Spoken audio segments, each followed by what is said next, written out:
ሰላም እንዴት ናችሁ? ዛሬ በአዲስ ቻፕተር ተገናኝተናል።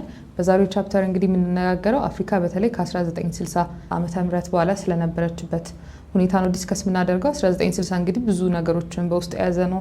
ፓን አፍሪካኒዝም እና ብዙ ሀገራት ደግሞ ነፃነታቸውን ያወጁበት ጊዜ ነው በዋነኝነት። ስለዚህ አመትና በውስጡ ስለያዙት ክስተቶች ነው የምንነጋገረው። እንደተለመደው ይህን ቻፕተር ካጠናቀቅን በኋላ ከእናንተ የሚጠበቁ ነገሮች አሉ።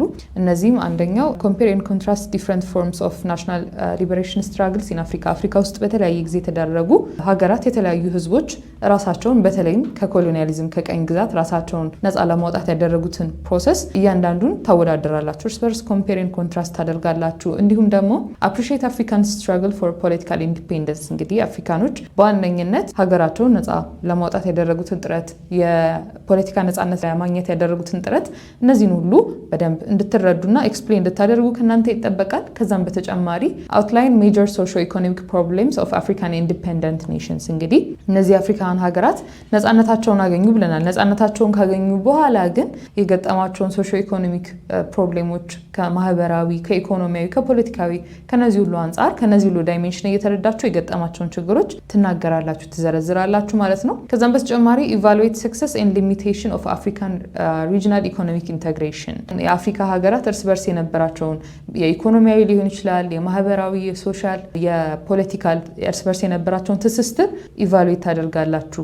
ሰክሰስፉል ነበረ ወይ? እርስ በርስ የነበራቸው ትስስር ውጤታማ ነበረ ወይ ወይስ ደግሞ አልነበረም? ካልነበረ ደግሞ ለምን የሚለውን እነዚህን ሁሉ ነገሮች እንድትዘረዝሩ ከእናንተ ይጠበቃል ማለት ነው። ሰው የመጀመሪያው ሌሰናችን የሚሆነው ናሽናል ሊበሬሽን ሙቭመንት ኢን ኖርዘርን አፍሪካ። አፍሪካ እንግዲህ በተለያዩ አቅጣጫዎች ነው ሊበሬሽኗን እያገኘች የመጣችው በዚህ ጊዜ በ1960 በተለይ በኖርዘርን፣ በሳውዘርን፣ በኢስተርን፣ በዌስተርን። ስለዚህ በየዳይሬክሽናቸው ከፋፍለን ነው የምንመለከተው ማለት ነው። መጀመሪያ እንግዲህ አፍሪካ በኖርዘርን በኩል ነፃ የወጡ ሀገራትን እንመለከታለን ማለት ነው። ናሽናል ሊበሬሽን ሙቭመንት ኢን ኖርዝ አፍሪካ በተለይ በአፍሪካ በሰሜን አካባቢ የነበሩት ነፃ የመውጣት እንቅስቃሴዎች አንደኛ ኢጂፕት ላይ የነበረው ነው። ኢጂፕት እንግዲህ በዋነኝነት በብሪቲሽ ፕሮቴክቶሬት ወይም ደግሞ በብሪቴን በዋነኛ ኃላፊነቱ በብሪቴን ነበረ የግብፅም ቦታዎች የማስተዳደር ሀገሪቷን በሙሉ እንግዲህ በብሪቴን ቁጥጥር ስር እንደነበረች ከ1882 ጀምሮ ያሳየናል እዚህ ጋር። ከዛ በኋላ ላይ ግን ሰዓድ ዛግሉል የተባለ እንግዲህ የዛው ሀገሩን የሚወድ ግብፅን ሀገሩን የሚወድ አንድ ሰው እንግዲህ ናሽናሊስት ሙቭመንቱን በተለይ ይሄ ሀገሪቷን ከብሪቴን ቁጥጥር ስር ነፃ የማውጣት እንቅስቃሴውን ከመጀመሪያው የዓለም ጦርነት በኋላ እንደጀመረና በደንብ እያስፋፋ እንደሄደ ያሳየናል ማለት ነው። ከዛ በኋላ ላይ እንግዲህ በፌብሩዋሪ 1922 ዓመተ ምህረት እንግዲህ የግብፅ ነፃ እንደወጣች በተደረጉ በተለያዩ እንቅስቃሴዎች ብሪቴን ሀገሪቷን ለቃ ነፃነቷንም አውጃ በዚህ መንገድ እንግዲህ ግብፅ ነፃነቷን ልታገኝ ይችላለች ማለት ነው። ሌላው በአፍሪካ በኖርዘርን በኩል ያለችው ሀገር ሊቢያ ነች። እንግዲህ ሊቢያ እንግዲህ ነፃነቷን ያገኘችው በፊት በጣሊያን ከሚተዳደሩ ሀገራት መካከል አንዷ ነበረች። በዩናይትድ ኔሽን አማካኝነት እንግዲህ ዲሴምበር 24 1951 ሙሉ ለሙሉ ነፃነቷን ልታገኝ ይችላለች ማለት ነው። በተመሳሳይ ሱዳንም በዚሁ እንቅስቃሴ ነፃነቷን ያገኘች ነች።